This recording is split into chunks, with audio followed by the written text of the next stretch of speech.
Welcome to board exam cracker. आज के इस वीडियो में आपको प्यारे बच्चों हम हास रस, करुड़ रस, हास रस और करुड़ रस प्यारे बच्चों इसकी मैं आपसे लोगों को परिभाषा और उदाहरण बताने वाला हूँ प्यारे बच्चों। परिभाषा और उदाहरण प्यारे बच्चों पहचानने की एक खुफिया जादुई ट्रिक बताने वाला प्यारे बच्चों। ये जादुई ट्रिक सीख लेते हैं प्यारे बच्चों एक सेकंड में प्यारे बच्चों, एक सेकंड में आपको ये याद हो जाएगा प्यारे बच्चों। आप देखेंगे और यहाँ पे देखिए मैं कितना कितना सिंपल आपके लिए उदाहरण लेकर आ चुका हूँ प्यारे बच्चों, जिसको आपको देखने के बाद में पूरे के पूरे नंबर मिल जाएंगे। यहाँ पर अगर प्यारे बच्चों मैं क्लास 12 की बात कर लूँ प्यारे बच्चों, तो यहाँ पर क्लास 12 सामान्य हिंदी का पेपर है। तो यहाँ पर आपका देखिए 2 नंबर में पूछा जाता है। कितने नंबर पूछा जाता है? यहाँ पर देखिए 2 नंबर पूछा जाता है। किसलिए? यहाँ पर जो वियोग यानी श्रृंगार रस अथवा करुण रस की अस्थायी भाव के साथ उसका उदाहरण परिभाषा लिखिए प्यारे बच्चों। तो इस प्रकार आपको 2 नंबर मिल जाएगा। हाई स्कूल में पूछा जाता है, तो डोंट वरी, आप तैयार कर लेंगे प्यारे बच्चों, ज़्यादा कठिन नहीं होता है। आइए हम बताते हैं प्यारे बच्चों, एकदम सिंपल तरीका प्यारे बच्चों। उससे पहले आप लोग चैनल पर पहली बार आए तो चैनल को सब्सक्राइब कर लेना। सब्सक्राइब करने के बाद में आप शेयर जरूर कर देना। पहली बात, हास्य रस। अब देखिए फिर जो हास्य रस का मतलब क्या होता है फिर जो आपने के मन में हास्य सोचा होगा, तो हास्य से आपके मन में एक चीज आया होगा, हंसी। क्या हो चुका? हंसी, हंसना। इस प्रकार आपने सोचा होगा, ऐसे आपके मन में से चला होगा हास्य। अच्छा क्या हो सकता है? हंसी। हंसी मतलब हंसना। तो इसी प्रकार प्यारे बच्चों जब किसी व्यक्ति वस्तु को देखकर आपके मन में हंसी उत्पन्न हो, किसी चीज़ को देखकर, किसी को देखकर या कोई भी वस्तु देखकर, कोई भी ऑब्जेक्ट देखकर आपके मन में हंसी उत्पन्न हो, तो उसे ही हम हास्य रस कहते हैं। तो उसको हम कैसे लिखेंगे प्यारे बच्चों? हास्य रस का स्थायी भाव क्या होता है? हास्य होता है। सहृदय के हृदय में जब हास नामक अस्थायी भाव, विभाव, अनुभाव और संचारी भाव का संयोग होता है तो उसे हास रस कहते हैं। ऐसा भी लिख सकते हैं, हास रस का अस्थायी भाव हास होता है। उसके बाद में जब किसी व्यक्ति वस्तु को देखने पर हंसी उत्पन्न होती है या हंसने का भाव उत्पन्न होता है, तो उसी को हम क्या कहते हैं? हास रस कहते हैं। ऐसे ही आपका 2 नंबर यहाँ से आपको क्लियर हो जाएगा बच्चों। दूसरी चीज़ बता दूँ बच्चों, यहाँ पर एक उदाहरण है। उदाहरण बहुत ही इंपॉर्टेंट होता है बच्चों। उदाहरण पे ही पूरा नंबर आपका डिपेंड करता है। उदाहरण पे ही पूरा नंबर डिपेंड करता है। जैसे बंदर ने कहा बदरिया से, चलो नहाए गंगा, बच्चों को घर में छोड़ो होने दो हुड़दंगा।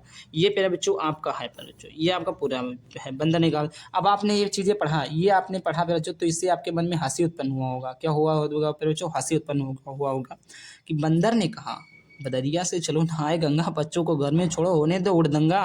इस प्रकार के हमने हंसी उत्पन्न होगा। तो ये आपका उदाहरण है प्यारे बच्चों, बहुत ही सिंपल सा उदाहरण है। आप लोग जल्दी से जल्दी तैयार कर लेंगे। कोई बहुत ही बड़ा, कोई भी बकवास चीज़ें नहीं है। एक एक मतलब का समझा देता हूँ प्यारे बच्चों। अगर आप लोग इस प्रकार परिभाषा लिखेंगे तो भी सही है, जो दूसरी प्रकार से हमने बताया उस प्रकार अगर आप लोग लिखते हैं प्यारे बच्चों तो भी आपका सही है। तो यहाँ तक तो थे ये।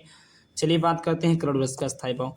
यहाँ दूसरा देखते हैं करोड़ रस का स्थायी भाव शोक होता है। अब देखिए सबसे जो मेन चीज़ें होती है प्यारे बच्चों, जो पॉइंट होती है, पॉइंट चीज़ें जो होती है वो आपका होता है अस्थायी भाव। अस्थायी भाव आपको पता होनी चाहिए। जैसे हास का क्या होता है प्यारे बच्चों? हंस का होता है हास। करुड़ का होता है शोक। करुड़ का होता है शोक। शांति रस का होता है, शांति का रस का होता है निर्वेद। श्रृंगार का होता है प्यारे बच्चों रति। इस प्रकार पर जो आपको अस्थायी भाव याद होना चाहिए। अस्थायी भाव से ही सारा कुछ डिपेंड करता है। अस्थायी भाव याद हो गया, आप लोग चुटकियों में सॉल्व कर लेंगे। कुछ भी एनी वो चीज़ कुछ भी रहे सब कुछ लिख देंगे। अस्थायी भाव गलत तो पूरा का पूरा नंबर आपका गलत हो जाता है। दूसरा दिया है करोड़ रस। अब करोड़ में से होता है, करोड़ का अस्थायी भाव होता है फिर जो शोक, शोक संग। अब देखिए अस्थायी भाव को पता चल गया क्या होता है? शोक होता है। अब यहाँ से एक चीज़ें आपको समझ में आई होंगी। शोक क्या? शोक में से होता है जब कोई शोक मनाता है। शोक कब मनाता है? जब किसी को दुख हो। क्या हो? दुख हो, किसी की मृत्यु हो, प्रिय प्रिय प्रियजनों की बिछड़ना हो गया, प्रियजनों का बिछड़ना हो गया,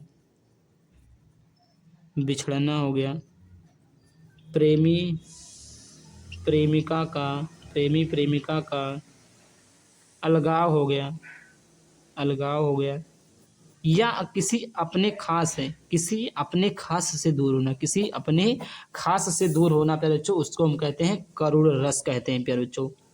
जैसे करुण रस का स्थायी भाव शोक होता है। करुण रस का स्थायी भाव क्या होता है? शोक होता है। हृदय के हृदय में जब शोक नामक स्थायी भाव, विभाव, अनुभाव और संचारी भाव का संयोग होता है तो वहाँ पर करुण रस कहलाता है प्यारे बच्चों।